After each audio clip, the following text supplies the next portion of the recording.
नमस्कार, news world live में आपका स्वागत है। मैं हूं राहुल सिंह शेखावत। चंद रोज बाद लोकसभा चुनाव का ऐलान हो जाएगा। कह सकते हैं कि उल्टी गिनती शुरू हो गई है और 2024 के दंगल के मद्देनजर सभी पार्टियों ने अपनी अपनी रणनीति को अंजाम देना शुरू किया, अंजाम पे पहुंचनी शुरू हो गई है। सीधे तौर पर मुकाबला एनडीए बनाम इंडिया का होगा और आप जानते हैं कि बीजेपी के नेतृत्व में एनडीए की सरकार है और इस बार नारा 370 पार बीजेपी की और एनडीए की 400 पार कर दिया है। और दूसरी तरफ इंडिया की बात करें, 28 विपक्षी दलों का गठबंधन था जिसमें 2 छोड़कर चले गए हैं। कई बार लगा गठबंधन गया, कई बार लगा खड़ा हुआ और अब फाइनली चुनाव नजदीक है तो गठबंधन में उधर भी विपक्षी गठबंधन में भी जो था गर्माहट दिखाई दे रही है। कई राज्यों में समझौते के अंतिम रूप दे दिया गया है। और दूसरी तरफ एनडीए की बात करें तो बीजेपी की बात करें तो जाहिर सी बात है प्रधानमंत्री नरेंद्र मोदी का करिश्माई चेहरा उनके पास है, जिनके दम पर दूसरा टर्म सरकार पूरा कर रही है। उसके बाद तीसरे टर्म के लिए वो कह रहे हैं, जिस तरह से कह रहे हैं, लगता है कि सरकार उनकी आ रही है और 400 पार जैसे मैंने बताया वो नारा दे चुके हैं। लेकिन कोई कोर कसर ना हो जाए उसके लिए सारे साम दाम दंडभेद, नैतिकता दाएं इधर करके नहीं तो उधर करके सारी हर वो संभावनाएं तलाशी जा रही, जिससे वो जो नारा दिया जा रहा है कथित रूप से 400 पार या 370 पार का, उसको सुनिश्चित करने के लिए तोड़फोड़ हुई है। और उसके अलावा एनडीए में जो सहयोगी हैं, जो गठबंधन के सहयोगी हैं, उनमें इजाफा किया जा रहा है। और जब एनडीए गठबंधन की बात करें तो 38 छोटी बड़ी पार्टियों का गठबंधन था। उसके बीच इस बीच चर्चा ये उठ रही है कि क्या मोदी सरकार को तमाम महत्वपूर्ण बिलों में पर्दे के पीछे सपोर्ट करने वाले क्षेत्रीय दल, जिसमें टीडीपी है यानी तेलुगु देशम पार्टी चंद्रबाबू नायडू के नेतृत्व वाली आंध्र प्रदेश से, और दूसरी तरफ उड़ीसा की बीजेडी यानी बीजू जनता दल, क्या ये दोनों पार्टियां एनडीए के साथ आएंगी? आप जानते हैं कि मोदी सरकार के तमाम जो महत्वपूर्ण मामले थे, क्योंकि राज्यसभा में पूरा बहुमत नहीं था, चाहे वो 370 हो, चाहे वो किसान वाले मामले हो, इन सब में उन्होंने सपोर्ट किया सरकार को। सरकार का जो बिजनेस है उसको सफल करने में इनकी बहुत बड़ी भूमिका। लेकिन अब चुनाव से पहले कयासबाजी है, अटकल ये है कि इनके बीच एनडीए में औपचारिक रूप से शामिल हो सकते हैं। जहां तक बीजेडी की बात है, उड़ीसा में नवीन पटनायक के नेतृत्व में सरकार है और वो जानते हैं कि आप जानते हैं कि वो कांग्रेस से उनकी दूरी है और बीजेपी के पहले गठबंधन में एनडीए में वो रह चुके हैं वाजपेयी के दौर में। उसके अलावा चंद्रबाबू नायडू की बात करें तो वो दोनों तरफ रह चुके हैं, वो सबसे पुराने सहयोगियों में रहे हैं। और इस बीच में बिहार में उठापटक हुई थी, जो इंडिया गठबंधन के जो विपक्षी गठबंधन का जमावड़ा था उसके सूत्रधार थे नीतीश कुमार। उन्होंने फिर पलटी मारी थी और महागठबंधन छोड़ के एनडीए में शामिल हो गए थे। सरकार मुख्यमंत्री फिर बन गए थे, नवी बार शपथ उन्होंने ली है। तो इस तरह से कुंभा बढ़ा। और दूसरी तरफ पश्चिम उत्तर प्रदेश में जयंत चौधरी, जो कि राष्ट्रीय लोकदल के सर्वेसर्वा है, पूर्व प्रधानमंत्री चरण सिंह के पोते हैं, वो एनडीए के साथ चलेंगे। सीट बंटवारा होगा, कुल जमा 2 सीट उनको उत्तर प्रदेश, पश्चिम उत्तर प्रदेश में लड़ने के लिए मिली है। तो इस तरह से अब बीजेपी अपना जो गठबंधन का कुनबा है उसको बढ़ाने में या अंतिम रूप देने में लगी हुई है। और कयासबाजी ये भी है कि क्या कोई और तोड़फोड़ इसमें हो सकती है। और दूसरी तरफ जो अभी तक एनडीए में थे, जैसे चिराग पासवान की पार्टी है, आप जानते हैं कि उनका भी ये पता नहीं उनका स्टेटस क्या, हालांकि एनडीए के साथ है। अभी जो 38 की संख्या मैंने आपको बताई थी उसमें वो शामिल थे।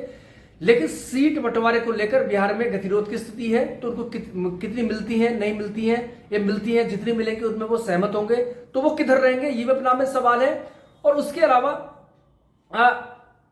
पंजाब के अंदर अकाली दल, जो कि किसान के जो बिल थे, जो फार्म लॉस थे, उनके उसको चलते जो किसान आंदोलन हुआ था 2 साल पहले, उसके आधार पर वो एनडीए से, मोदी सरकार से अलग हो गए थे। और अब नए सिरे से वो भी अटकल कि क्या वो नरेंद्र मोदी के साथ दोबारा से साथ नजर आएंगे पंजाब में। वजह ये माफ कीजिएगा, पंजाब में त्रिकोणीय या चतुष्कोणीय मुकाबला है। सीधे तौर पर कांग्रेस और आम आदमी पार्टी जो सत्ताधारी है उसके बीच में है। और उसके अलावा अकाली दल जो प्रमुख क्षेत्रीय पार्टी न सिर्फ पंजाब की बल्कि देश की सबसे पुरानी क्षेत्रीय जो पार्टी है उनमें से एक है और एनडीए का सबसे पुराना गठबंधन सहयोगी वो रहा है। लेकिन गठबंधन टूट गया था बहुत लंबे समय बाद। और उसके अलावा महाराष्ट्र की बात करें तो महाराष्ट्र में आप जानते हैं कि शिवसेना और राष्ट्रवादी कांग्रेस पार्टी दोनों दो फाड़ कर दी गई थी और उनके जो बड़े धड़े हैं वो एनडीए के साथ पहले से ही हैं। तो इस लिहाज से देखें तो मामला जो जो लड़ाई होगी वो सीधे तौर पर एनडीए वर्सेस इंडिया की ही होगी। इसमें कोई दो राय नहीं। आज की तारीख में एक एज बीजेपी के साथ है, बढ़त बीजेपी को है। वजह यह कि नरेंद्र मोदी का कैरिस्मेटिक फिगर उनके पास है। उसके अलावा विपक्ष की जो कतिपय कमजोरियां हैं वो दरअसल बीजेपी की ताकत, बीजेपी ने उनको अपनी ताकत में अपने लिए अवसर में तब्दील कर लिया है। लेकिन यह भी सच्चाई है कि इंडिया गठबंधन जिस तरह शुरुआत हुई थी बीच में बिल्कुल नीतीश कुमार के जाने के बाद उसमें बिल्कुल लगा कि अब तो गया, बिखर गया। लेकिन उसके बाद नए सिरे से उसमें दोबारा से उसने अपने पैरों पर खड़ा होता नजर आया। सबसे पहले उत्तर प्रदेश में अखिलेश यादव और कांग्रेस के बीच में बंटवारा हो गया। कांग्रेस को 70 सीट दी गई थी, बाकी अखिलेश यादव ने अपने पास रखी थी। उसके अलावा आम आदमी पार्टी ने पंजाब छोड़कर 5 राज्यों में उनके साथ समझौता कर लिया था, जिसमें हरियाणा था, जिसमें गोवा है, असम है, तो इस तरह से, और दिल्ली है। दिल्ली में उनका सीट बंटवारा हुआ है। तो उस लिहाज से देखें तो ये एक स्थिति है। और हिंदी बेल्ट की बात करें तो आप जानते हैं कि माफ कीजिएगा, हिंदी बेल्ट में मोटे तौर पर राजस्थान, छत्तीसगढ़, मध्य प्रदेश, इनमें सीधे तौर पर कांग्रेस और बीजेपी का मुकाबला है, जहां बीजेपी जाहिर तौर पर मजबूत है।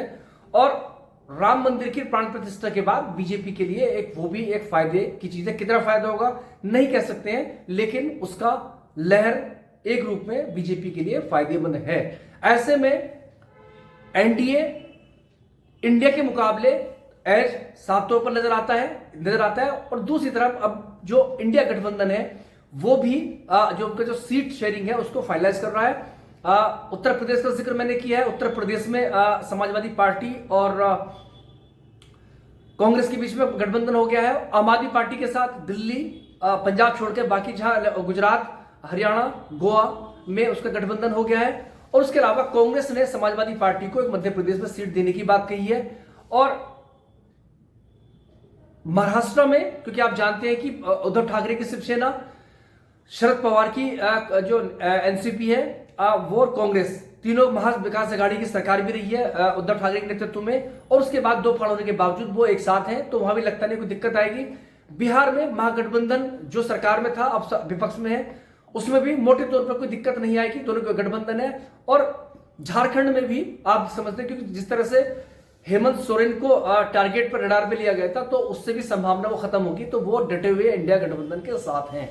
तो सांचे फिट हो गए हैं, राजनीतिक जो सांचे हैं वो फिट हो गए हैं, इधर भी उधर भी। और बीजेपी अब जो बड़ी तोड़फोड़ हुई है, कथित रूप से जो विपक्ष तोड़फोड़ का आरोप लगा रहा है, बड़े नेता ने एक तरह से ये कह सकते हैं कि राज्य स्तर पर बिल्कुल एक मेंबरशिप ड्राइव अभियान चलाया गया है बीजेपी में शामिल करने, खासतौर पर एक मनोवैज्ञानिक बढ़त लेने के लिए पूरा एक माहौल तैयार किया गया है और नेता शामिल भी हुए हैं। और महाराष्ट्र की बात करें तो पूर्व मुख्यमंत्री अशोक चौहान, कांग्रेस के 2 बार के मुख्यमंत्री, उनके पिताजी भी 2 बार मुख्यमंत्री रहे थे, शंकरराव चौहान, बड़े नेता थे मराठा बेल्ट के, वो चले गए, उसके राज्यसभा में बीजेपी ने पहुंचा दिया। उसके अलावा मुरली देवड़ा जो बेटे हैं, मुरली देवड़ा, वो भी छोड़ के चले गए हैं। कमलनाथ जो मध्य प्रदेश के मुख्यमंत्री है, पूर्व मुख्यमंत्री हैं, उनकी भी जाने की चर्चा उड़ी थी, लेकिन फिलहाल वो ठंडी पड़ गई है। और इस तरह से कोई अलग अलग, चाहे गुजरात हो या यूपी हो, कुछ नेता छोड़ के गए हैं। तो इन सब के बीच में अब खेल, ये कह सकते हैं कि जो मोटी पिक्चर है वो सामने नजर आ रही है। इंडिया और एनडीए गठबंधन के बीच में जो मुकाबले की तस्वीर साफ तौर पर नजर आने लगी है। पहले बीच में कुछ असमंजस की स्थिति थी, लेकिन अब वो स्थितियां दूर हो रही हैं।